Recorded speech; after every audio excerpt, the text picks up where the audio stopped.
All right, we'll let everybody come on here in just a moment. Welcome to our May in Motion webinar, May 12th. We'll give a few more moments here for people to pop on, and then we'll get started. So one moment.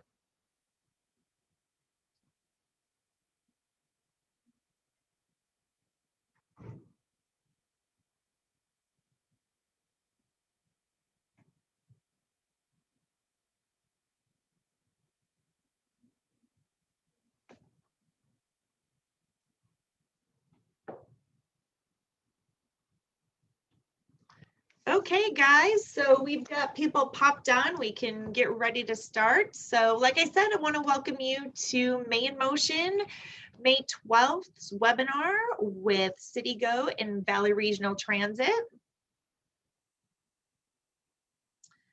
First, before we begin, I want to thank our amazing sponsors of May in Motion. They are our partners and supporters in making this campaign possible this year and every year. And especially this year, Valley Regional Transit is our title sponsor and is providing no-cost transit for the entire month of May in support of May in Motion. I'm sure Dave will speak to that in his presentation. With the other sponsors, we really just believe that our mission to reduce miles traveled on our roadways and reduce the air pollution, traffic congestion while producing happier, healthier, and wealthier commuters. And all of our sponsors are great supporters in that.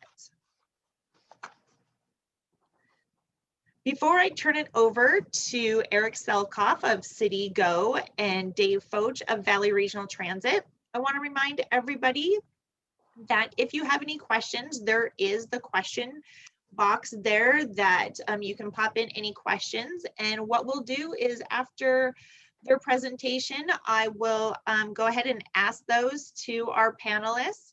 And be sure to stick around because at the end, I will draw names, name of a participant for a gift card to Just Eat Local and a May in Motion prize. So without further ado, I will hand it over to Eric, and it's all yours.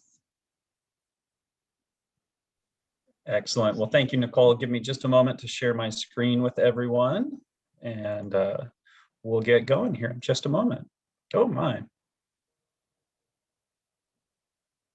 There we are. That's where we wanted to start. So hello, everyone. My name is Eric Selikoff.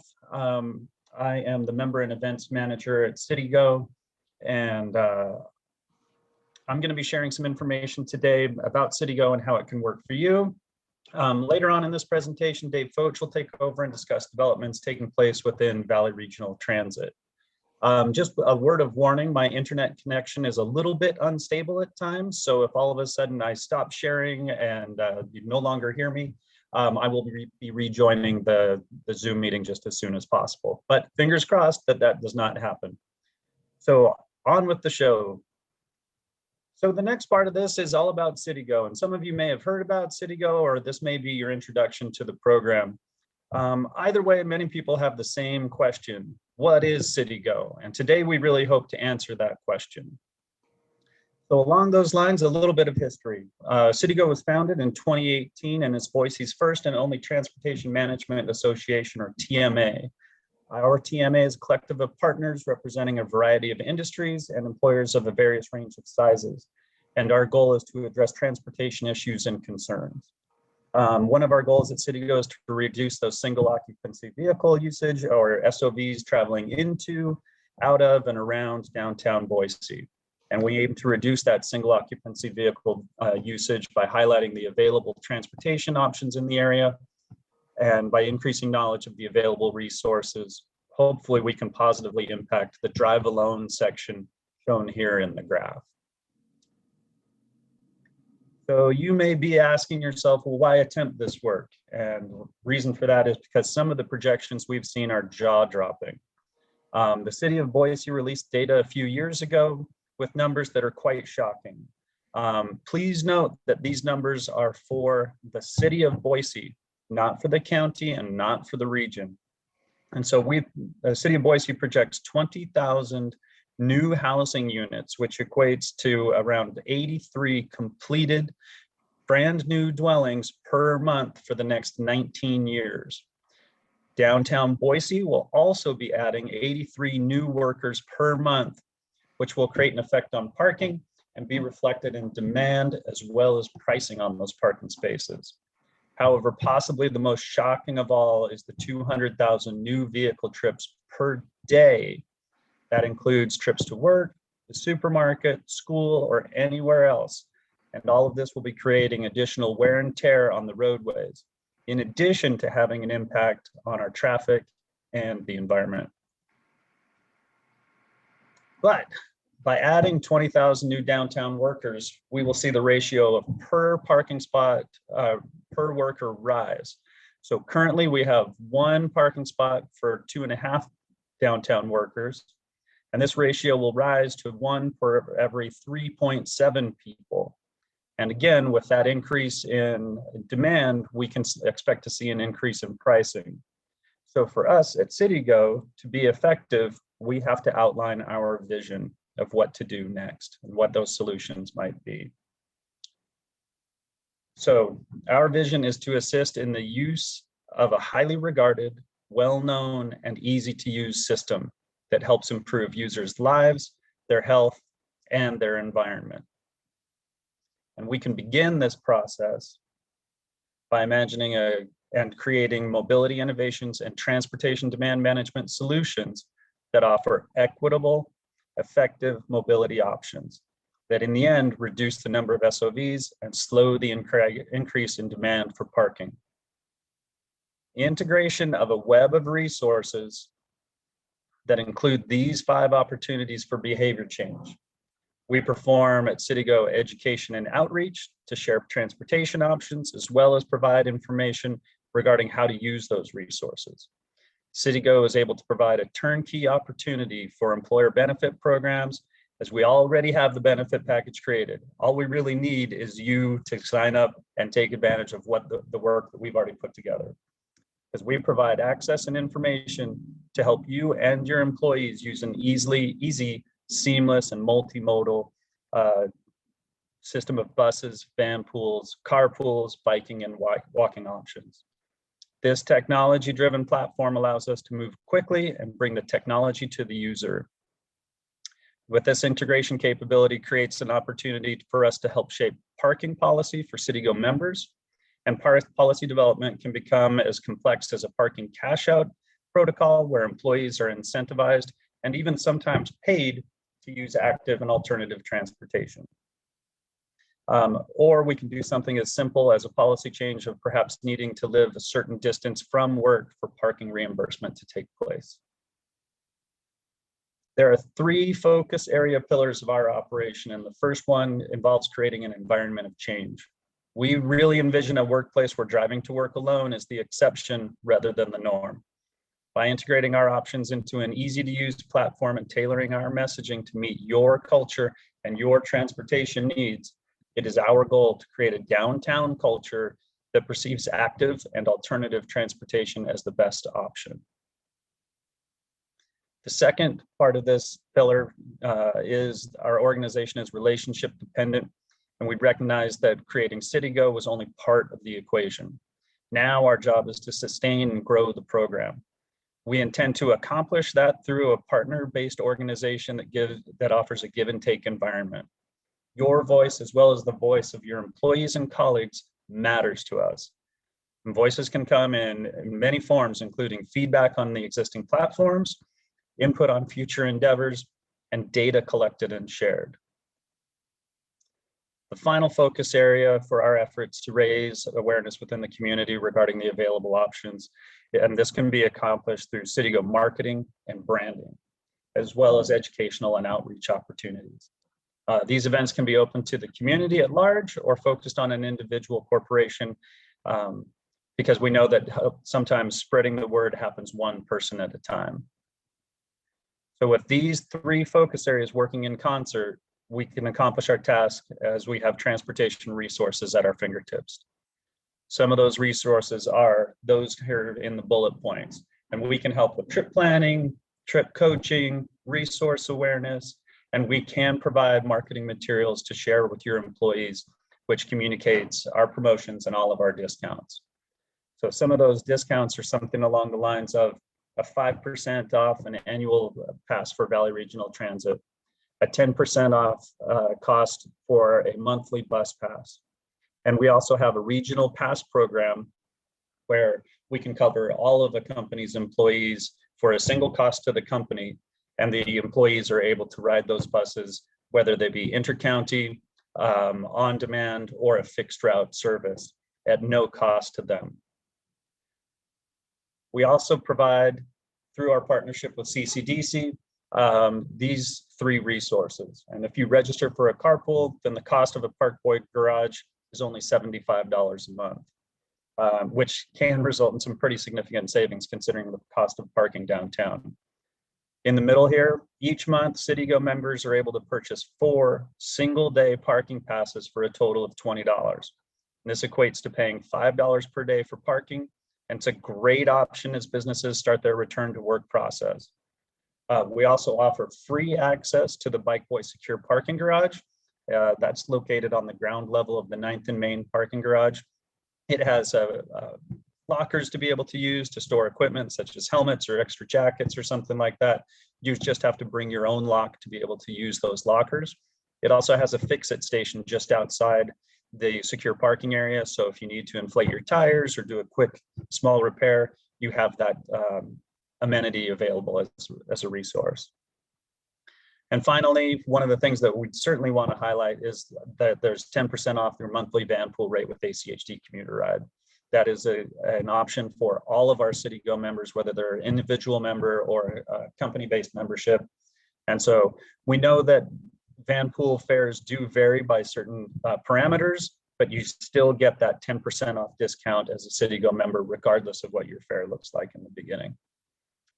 And then lastly, we are very proud to announce that the CityGo app created with global partners Cubic and MoveIt will be rolling out for a launch this September. This app will ease payment concerns by integrating all of our transportation options into one place, so you can pay for your bus trip, your Lyft, and your parking passes all in one place. It'll also assist with new modes coming online in the future, potentially like scooters, and we have that ability to add those resources to it. So look for more of that information to be coming along in the future months. So that's where my presentation pretty much ends and Dave gets to begin. So without any further ado, I'm going to hand it over to Dave Foch.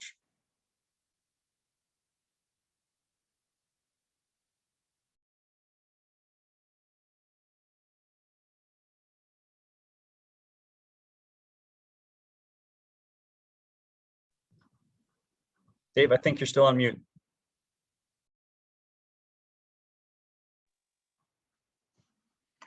Nobody heard what I said. It was so important. I'm Dave Foch. I'm the Programs Director at Valley Regional Transit. Thank you, Eric. I'm going to spend a few minutes talking about Valley Regional Transit and some of the innovations that we're working on to make transit more useful for more people. Next slide, please.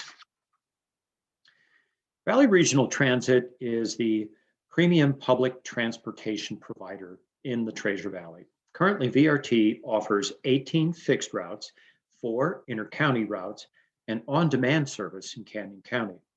On average, we have about 1.3 million boardings per year. Of course, that was down a little bit last year because of the pandemic. We also provide specialized van services, paratransit, park and ride services, and as you've just heard, transportation demand management. VRT is by far the largest single provider of transportation alternatives in the state of Idaho. Still, considering that we're a growing valley, we lag behind our peers. Next slide. There's little doubt that our area is growing and quickly. Compass, the regional planning organization for Ada and Canyon counties, last month accepted the Census Bureau's preliminary estimate of population for our 2 counties. It was up 20,000 people over the year before. All of those people are going to add to the congestion and wear and tear on our roads. There are efforts to widen the freeway and major arterials, but building wider roads will never be able to keep up with demand. The only effective way to reduce traffic is to reduce the number of cars.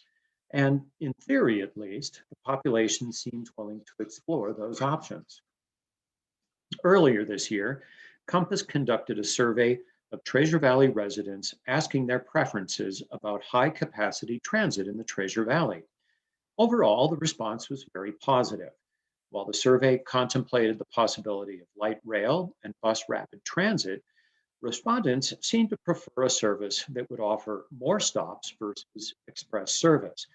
They wanted transit to be available all day, and they wanted it separated from the transit on the roadways. They also think that our leaders should go big instead of settling for lower cost alternatives. And what was truly remarkable is that nearly two-thirds of the respondents said they would use the system if it were convenient for them. The responses show a willingness by area residents to invest in good transit. Next slide, please. 3 years ago, Valley Regional Transit released a plan known as Valley Connect 2.0 that envisions a valley with a more robust transit system. The key concept is that the valley must make greater local investments in transit in order to lessen the need for everyone to have a car to get around. The challenges of achieving this goal relate to the way our agency is funded. Idaho is one of only 2 states with no dedicated state funding for transit. We rely on federal grants to purchase and maintain equipment and voluntary contributions from the communities and counties we serve. This formula, unfortunately, has not kept up with the need, especially when we look at our peer cities, those with a similar population size. Next slide. Here's a table from the Valley Connect 2.0 plan. It looks at per capita operating expenses for VRT and 4 peer communities. As you can see, we spend far less than any of the cities, our peer cities, for public transportation. And as a result, we have a system that is severely limited. Next slide. Money buys a lot of things. With more money, you can buy more hours of service. More hours of service allow the buses to run later into the evening, more frequently, and 7 days a week. You can also expand the reach of the system by buying more buses and expanding routes.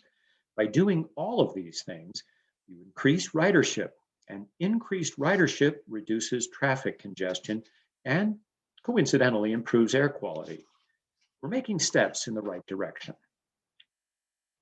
Valley Regional Transit strives to continually improve the services we offer, even with the limited resources that we have. Next slide. We hear complaints about bus service all the time. People say they don't ride because it's inconvenient. It doesn't run often enough or at the times they need it, and the bus doesn't come close to their house or their workplace. Believe me, we hear you. We want to make service better too. What follows are some of the steps that we're taking along those lines. This is the schedule for the Route 9 State Street. It's really busy. There's a good reason for that. It's an example of one of the innovations that VRT is incorporating into what we call our best-in-class corridors. There are 3 of them: the State Street route, Fairview, and Vista. The idea is to run the buses later until 9 o'clock at night to increase frequency, 15 minutes during drive times, and 30 minutes the rest of the day. This makes riding these routes more convenient for the people who live and work along them. By creating best-in-class routes, we're helping to achieve 2 of the 3 things we would like to offer system-wide. 1, increased frequency, and 2, increased hours of service. We're still working on greater reach of services and increasing the number of days of service to 7 days a week.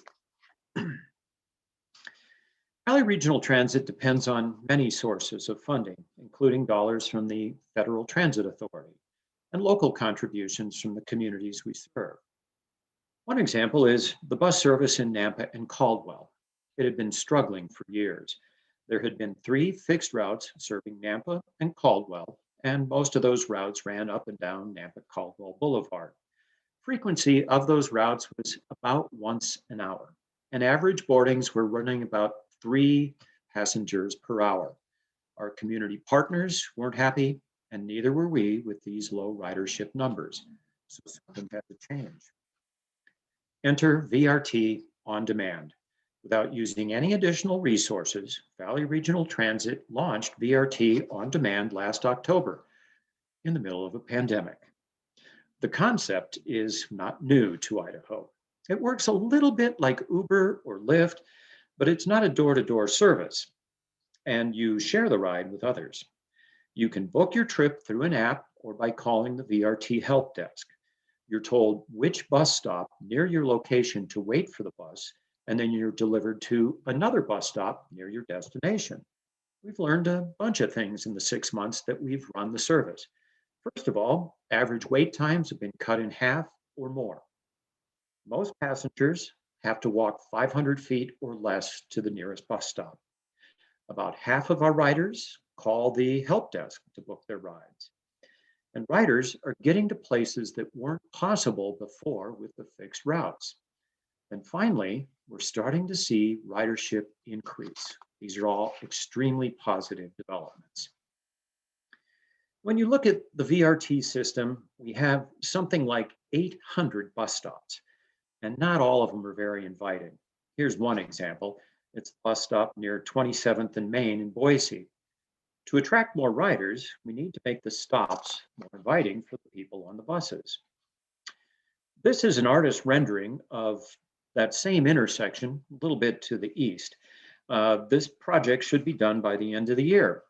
By working with Capital City Development and the City of Boise, we've been able to reimagine the Main and Fairview corridor between Whitewater Boulevard and 17th Street. These transit islands will make all road users feel more comfortable. You may have noticed that the world is going electric. During the pandemic, the sale of electric bikes skyrocketed. Almost every car manufacturer offers one or more models of cars and trucks that are electric. And the battery technology has advanced to the point where larger and larger vehicles are now powered with electricity. They can run quietly and emission-free. Well, we thought we'd join the parade. This is a rendering of one of our new 40-foot Proterra battery electric buses. We expect delivery of the first buses sometime next month. The buses will undergo extensive testing before they go into service on October 1st. And 2 of these buses will be dedicated to the new service that we're going to be launching this fall in Meridian. The others will rotate into regular service, replacing the current batch of buses that are powered by compressed natural gas. And by the way, some of those old CNG buses will eventually be converted to electric as well. I should mention that we are offering free rides all month on our buses. Just get on a bus. Doesn't cost you anything all month. Finally, I'd be remiss if I didn't mention that Valley Regional Transit has a survey on the street right now. We're considering some changes to the routes that could dramatically impact the travel behaviors for some of our riders. We propose to eliminate or reduce service on some of our underperforming routes and take those service hours to enhance and expand services elsewhere. There are also questions about on-demand service in Canyon County and the new Meridian service slated to begin this fall. So your opinion matters. We encourage you to take the survey. Now, you should be able to hold your phone up to the screen and follow the link through that QR code to the survey. So I hope you do. That's all for me. Thanks. We're happy to take your questions. All right, thanks, guys. So we do have a few questions. So first one is for Eric. As employees come back into the offices downtown, if you work in a downtown location and your company does not yet have a CityGo membership, how does an individual go about getting a CityGo membership? Great question, Nicole. It's actually really easy. The people can either reach out to me directly, they can call through an email or a phone call. My contact information was just shared on that last slide. It had my email address on there as well as Dave's. Or they could even call the ride line, the 345-7433, and ask to be transferred to my line. I am in the office on occasion during the week, but that voicemail also gets forwarded to my cell phone, so I'm able to pick up voicemail messages that way as well. Awesome. And then one more question for you. If an individual isn't an employee or doesn't work downtown, how does City Go benefit them even though they don't maybe live or work downtown? Another great question. So one of the ways that we're going to have those positive impacts for workers that are not in the downtown corridor is by reducing that traffic that is feeding that downtown corridor. So we're hoping to see a lot of those domino effects really take place, where if the downtown corridor is not being traveled to or from just before or after the workday, then there would be reduced traffic outside of that area as well. Great question, though. Awesome. And then question, Dave, for an individual that wants to find what bus route works best for them, how do you suggest going about for an individual to find what bus works for them in their commute? Well, they can go to our website, which is valleyregionaltransit.org, and click on Plan Your Trip. Or you can call the help desk at 208-345-7433. That's 208-345-7433. And then is there, other than a paper pass, how can they go about using their digital pass? What's the app for that? That app is called Valley Connect, and it's available for free in your app store. That is a touchless and cashless way to pay for your trips. You can buy a single day pass all the way up to an annual pass through the app. But this month, you don't have to buy a pass at all. Just get on the bus. Right. Yes. Use the bus. Use the bus. Excellent. Well, thank you so much, Dave and Eric. Greatly appreciate both of your support for Main Motion. Valley Regional Transit has been with Main Motion from the very beginning. So that is something that we're super excited about with the no cost fares this month. And with City Go, we love being part of the collaborative and know how important it is to downtown. So thank you both. Before we go, I do want to mention a few things. Next week, we do have a new webinar that is I Can't Smart Commute. The top 10 myths about smart commuting are busted by Kathleen Godfrey and Christina Torkelson of Commuter Ride. And finishing up the month, we have how busy parents can overcome smart commute obstacles with Lisa Brady of Safe Routes to School. She is an amazing bicycle advocate here in the community, and we look forward to hearing from her. But before we go, I do have a little prize pack from Eat Local. And so without further ado, let me do my little spinner here. Gail Jorgensen. So Gail, we will reach out to you and get you your little prize pack from Eat Local and Just Eat Local, excuse me, and a little prize pack of Main Motion. So again, just want to thank everybody for participating in our webinar today, and look forward to seeing everybody next week. All right, happy Main Motion, everybody. Thank you.